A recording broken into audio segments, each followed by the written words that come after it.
Bienvenidos a todos vosotros, oyentes, a este santuario de reflexión filosófica, a través del cual profundizamos, nos sumergimos en esa corriente de conocimiento, de sabiduría cósmica, que desde tiempo inmemorial ha estado presente en el universo y en este planeta a través de la sucesión discipular conectada con el conocimiento de los Vedas. Hoy vamos a hablar de un tema de extremada relevancia, que es cuál es el origen del alma. Porque si podemos comprender de qué dimensión de existencia procedemos, podremos comprender a esa entidad suprema, enigmática y desconocida para nosotros en el momento presente, pero cognoscible a través del conocimiento que nos transmiten los Vedas. Esta es una de las grandes interrogantes que han asediado desde el génesis de este universo al ser humano. ¿Cómo surge esa entidad espiritual por primera vez en este mundo? ¿De qué dimensión espiritual desciende a este plano físico? Existen básicamente dos tipos de entidades espirituales o de almas, tal como se explica en los Vedas. Hay entidades espirituales que descienden de la dimensión espiritual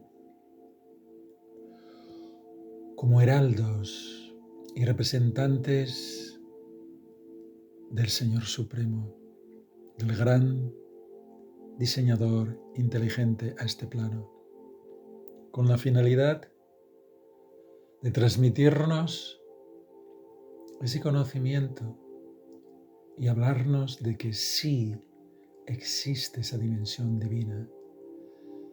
Es una realidad, es la única realidad de la cual emerge esta manifestación cósmica, física.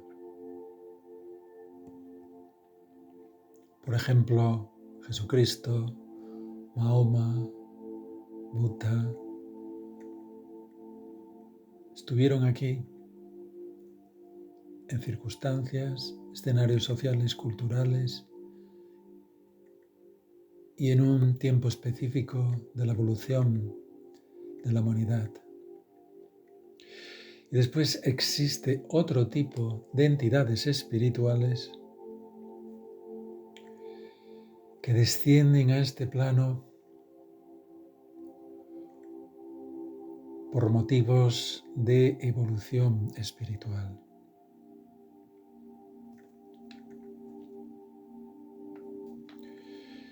En los Vedas se explica que más allá de este cosmos, cuando me refiero a cosmos no estamos hablando única y exclusivamente de este universo, sino de infinidad de universos que configuran la existencia material. Existe una región que en sánscrito se denomina Brahma Jyoti. Esa es la frontera que divide la dimensión espiritual donde reside el Señor Supremo con todos sus asociados eternos, y la dimensión material o física.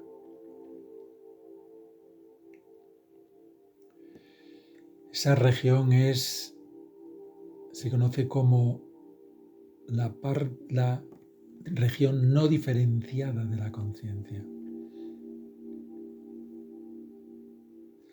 Y ese Brahmayoti es la refulgencia espiritual que emana del cuerpo trascendental de Dios.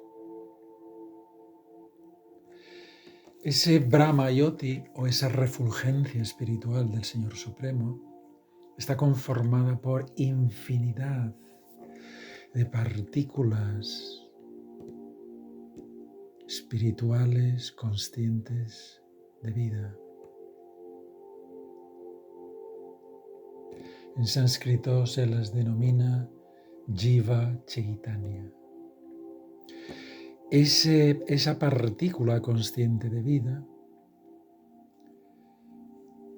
junto con todas las demás partículas conscientes de vida, configuran esa refulgencia que emana de Dios. Ese Brahmayoti o esa refulgencia espiritual está en un estado de crecimiento incesante, es dinámico.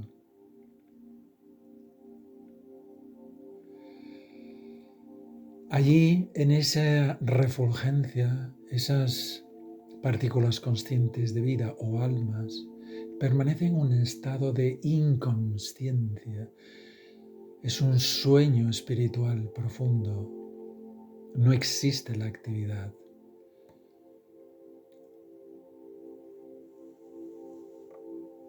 Se le equipara o se puede comparar a esa fase de sueño profundo, la fase REM, que los humanos experimentamos durante el sueño. Por alguna circunstancia desconocida, ese Brahmayoti, esa refulgencia divina de Dios, crea un estado de despertar, un movimiento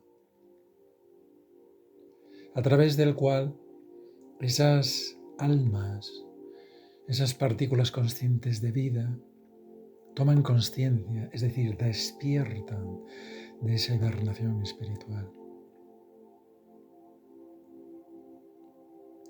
En ese estado, ellas toman conciencia de su propia existencia a nivel individual. Y como esas entidades espirituales o almas están dotadas de conciencia y de libre albedrío, desde esa frontera marginal que separa la dimensión divina y la dimensión física, eligen descender o conectarse con la existencia material.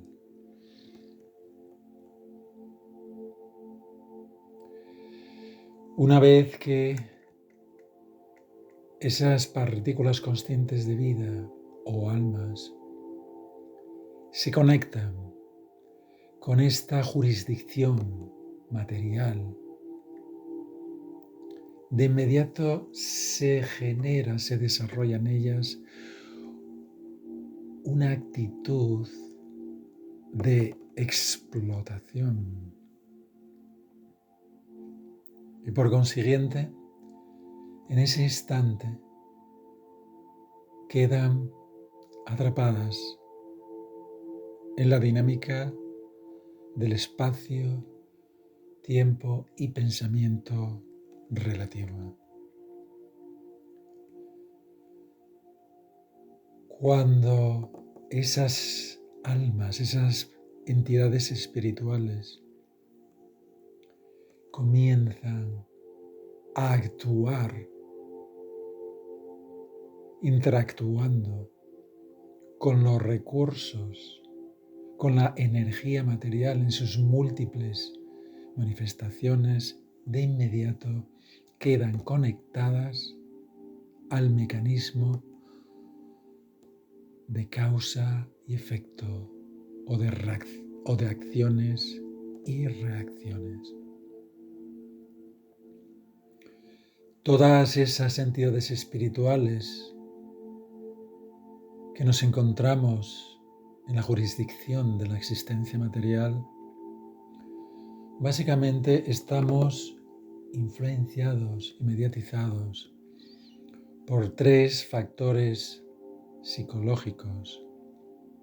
Deseamos controlar, explotar los recursos energéticos, la energía material.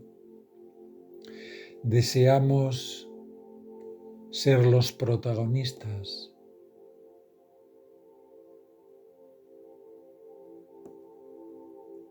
de el drama existencial y deseamos acumular el mayor volumen de energía posible, conscientes de que eso contribuirá a nuestro bienestar y felicidad.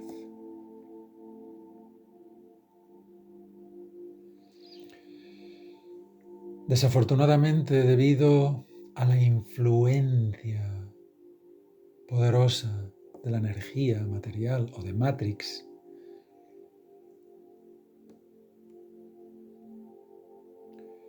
vamos generando una secuencia de deudas evolutivas a través de acciones y de reacciones, de causas y efectos ad infinitum.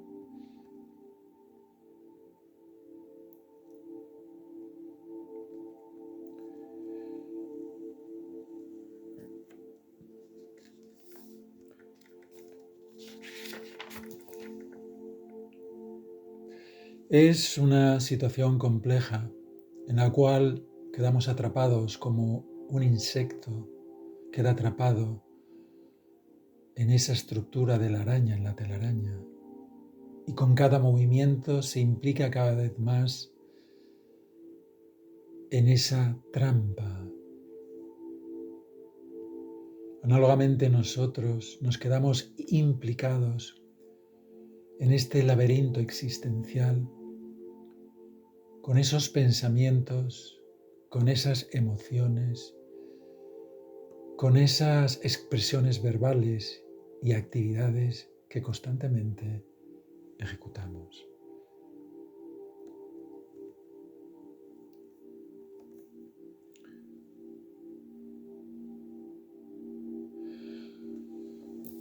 Como somos entidades espirituales y lo que define a la entidad espiritual es la conciencia, y conciencia es un sinónimo de libre albedrío, porque si no existiera ese libre albedrío, no podría haber conciencia. Pero debido a que ese libre albedrío es infinitesimal y está restringido por el espacio, por el tiempo y el pensamiento, todas las acciones, pensamientos, expresiones verbales están restringidas a esta jurisdicción de espacio, tiempo y pensamiento relativos. Y por consiguiente, al ser las entidades espirituales infinitesimales, nuestro conocimiento es imperfecto. En el Bhagavad Gita, en el capítulo 7, en el verso 27, se asevera que básicamente se despiertan dos tendencias muy definidas en las entidades espirituales que se encuentran en la existencia material. La aversión y la atracción. Esta tendencia gradualmente nos va implicando en el laberinto de la existencia material.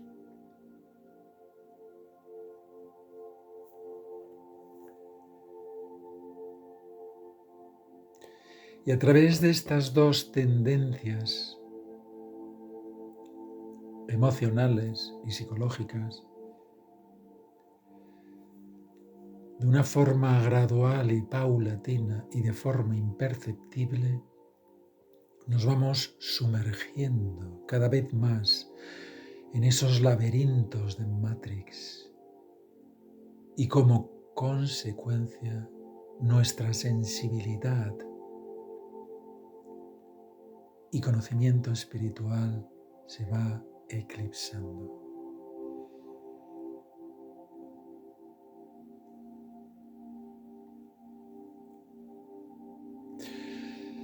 Sin embargo, los Vedas nos explican que podemos invertir el proceso. Los Vedas nos facilitan el procedimiento a través del cual los que estamos atrapados en esta prisión cósmica podemos de nuevo recuperar nuestra libertad y regresar de una forma positiva y consciente al plano divino, a la dimensión donde gobierna la belleza y el amor que emanan de Dios, del Señor Supremo. Este proceso se explica en el Bhagavad Gita, en el capítulo 12, donde Krishna describe el Bhakti Yoga o el servicio devocional. Llegados a este punto, puede surgir la interrogante: ¿por qué esas almas, esas partículas conscientes de vida que estaban en ese estado no diferenciado de la conciencia o el Brahmayoti, han elegido conectarse y descender a este plano de existencia material y no a la dimensión espiritual?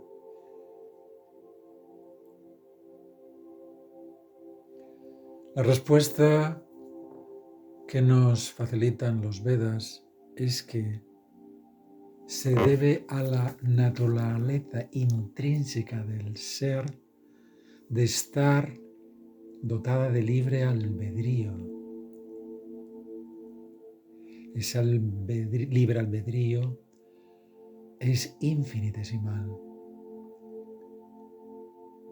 y es imperfecto.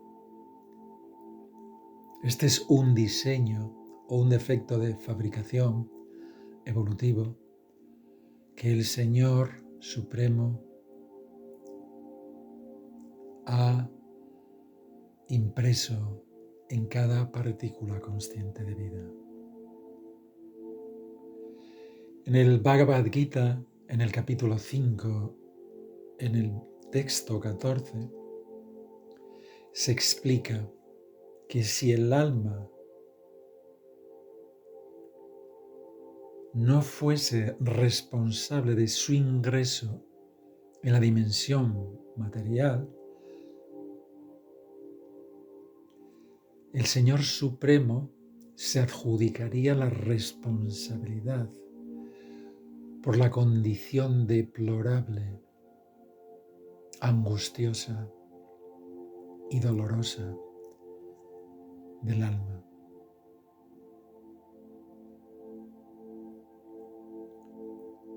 El alma es consciente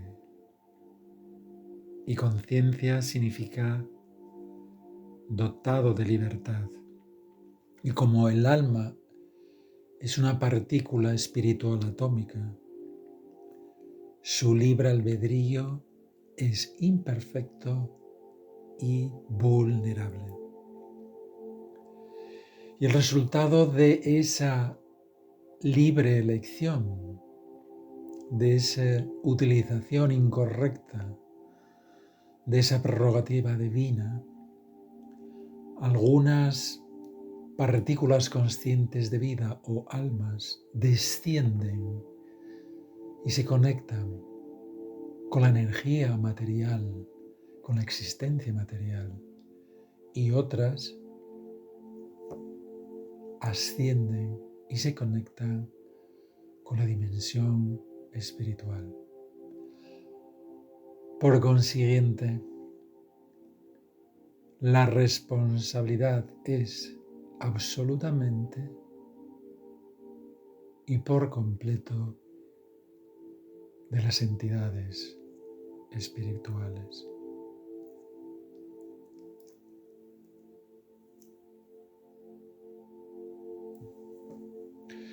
Y debido a que ese libre albedrío es infinitesimal, el conocimiento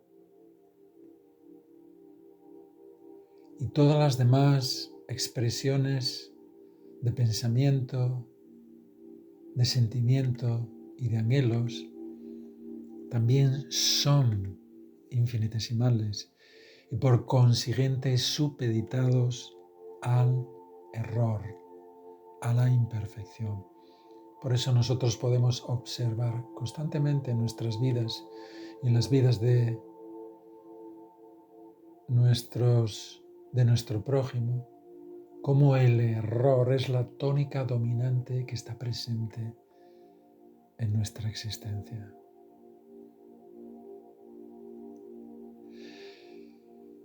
Pero el error no es ningún obstáculo, sino que afortunadamente el gran diseñador inteligente lo ha diseñado todo de tal forma que a través de ese mecanismo de error nosotros podemos gradualmente adquirir conocimiento para dejar de cometer errores.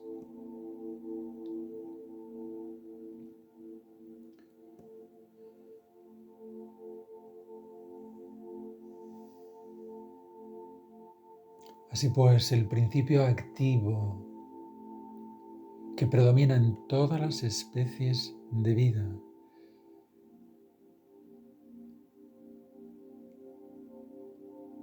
es la entidad espiritual que está dotada de consciencia y de libre albedrío. Y esto lo encontramos no simplemente en las especies de vida, sino en las manifestaciones de la materia, en su ámbito de solidez, en su ámbito o su manifestación gaseosa y líquida. El alma, la entidad, está presente. Es el principio activo que impele, que activa esta maquinaria cósmica.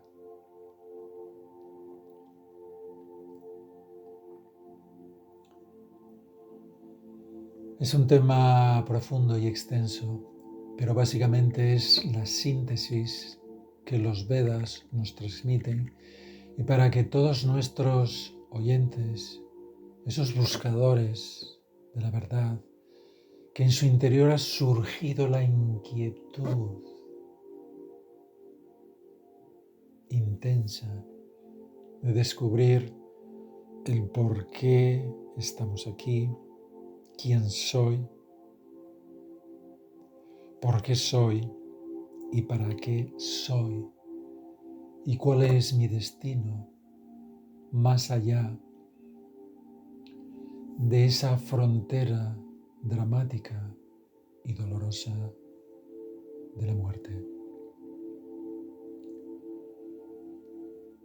Muchas gracias por vuestra atención y que esta información aporte ese punto de luz en vuestras vidas y contribuya a ese despertar y comprender que no estamos extraviados, que no estamos solos y que podemos evadirnos del laberinto de Matrix.